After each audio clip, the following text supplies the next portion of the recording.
สบายดีFC มันมือสุคนเมื่อนี่ก็ทีมงานน้องทรายมาจากบ้านทงไหวเพิ่นก็เพิ่นโทรหาเบาหมูกมื่อนี่เพิ่นแบบบ้าเบาหมูกตัวเองอยากได้ในกาแฟเนาะเนื่องจากเห็นว่าเบาหมูกลงคลิปนะครับอยากมาเบิ่งส่วนกาแฟเบาหมูกเคยรีวิวให้พี่น้อง FC ได้เบิ่งเนี่ยมื่อนี้เบิ่งเบาหมูกสิถามเพิ่นมาที่ใส่สบายดีข้าพเจ้ามาจากบ้านทงหวาย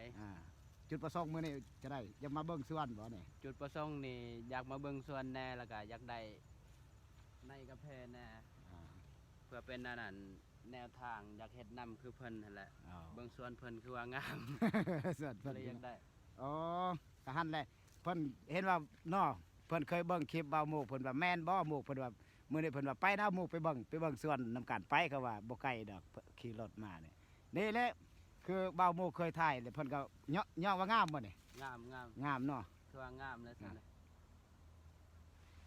ปีหน้านี่ได้เก็บแล้ว เก็บเริ่มเก็บแล้วได้เห็นอยู่เบิ่งปกนี่ทั้งในแห่งซองนี่เขาฉีดยาได้บำรุงบ่มีเป็นเพียเป็นอันนั้นเห็นบ่เพิ่นยอมรับว่างามไปเลยพันในยังตัวนี้พัน ES5 แม่นผู้ใดอยากได้ในกาแฟก็ยังมีนี่คือเพิ่นค่อยว่าสิ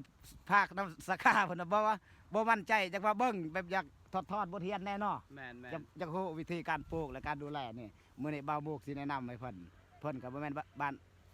อื่นเมืองใกล้เลยบ้านพี่เมืองน้องบ้านทุ่งไหวกับส่วนเผาเฮาอันเดียวแหละ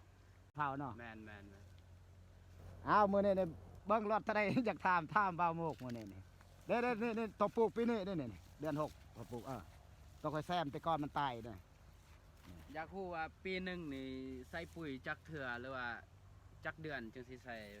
คันว่าเขาใส่ปุ๋ยเนาะใส่ปุ๋ยเนี่ยคันว่าปุ๋ยนี่เขาเริ่มใส่ได้ปุ๋ยนะแนวเขาแนวช่วงก่อนว่าเขาอ่านว่าฝนตกหั่นนะฝนตกเลยช่วงก่อนก็ใส่บ่ทันเปื่อยได้ปุ๋ยตัวนี้แต่ว่าความจริงคันว่าเขาใส่ยามฝนเนี่ยประมาณนับแต่เดือน6เดือน7ฝนตกเขาเริ่มใส่แล้วพอดีฮอดเดือน9เขาใส่ปี1 2เทื่อคันยามฝนยามแรงประมาณเดียวเขาคันมีน้ำเขาฮดเลยเนี่ยเขาเริ่มฮดเนี่ยเขาใส่รถปุ๋ยอย่าให้แบบเขาฮดแหละให้งามันตีมันออกแนงไหม้เลยให้มันขยายให้มันแห้งเดือนนี้จะฮดเราจะใส่ปุ๋ยน้ำเนี่ยจะเบิ่งบัดเดือนจะฮดเปลือกมันขึ้นดอกมันก็ติดเอกบัดนี้ดอกมากไม่ได้มากได้ผลเอาระยะการฮดเด้ฮดนี่จักมือต่อนั่นต่อขังหรือว่าไรเป็นเดือนเอาตัวอย่างว่ากาแฟเฮาซ้ำนี่คันว่าดีแท้เฮามีน้ำนี่15มื้อเท่านึงเฮาฮดอย่างน้อยเนาะคันว่ากาแฟเฮาใหญ่ในเดือน1เท่านึงเฮาฮดคันกาแฟน้อยอีกตัวอย่างว่ากาแฟเฮาปลูกซ้ำนี่ยังน้อยๆนี่คันเฮามีน้ำมีเทินเฮาฮดแห้ง10มื้อเท่านึงบ่ให้ดินมันแห้งแบบให้มันเป็นคือระยะน้ำยามพ่นนะอย่าให้มันขยายดีคือคุมนี่เฮาขุดเลยว่าหรือว่าค่อยๆขุดก็ได้